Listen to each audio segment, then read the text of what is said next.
వచ్చి వచ్చి చంపేస్తుండాయి feelings feelings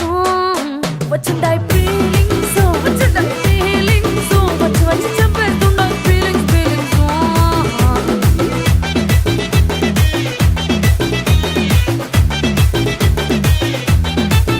పేచి అంటే ఓసారి పోటే ఓసారి చాటు మాటుగా సయ్యంటే ఓసారి పూలడితే ఓసారి నగలడితే ఓసారి సాదా సీదా చీర కట్టెతే ఓసారి ఒళ్ళు ఇరుసుకుంటే ఓసారి ఓసారి ఇల్లు సిమ్ముతుంటే ఓసారి ఓసారి నీళ్లు తోడుతుంటే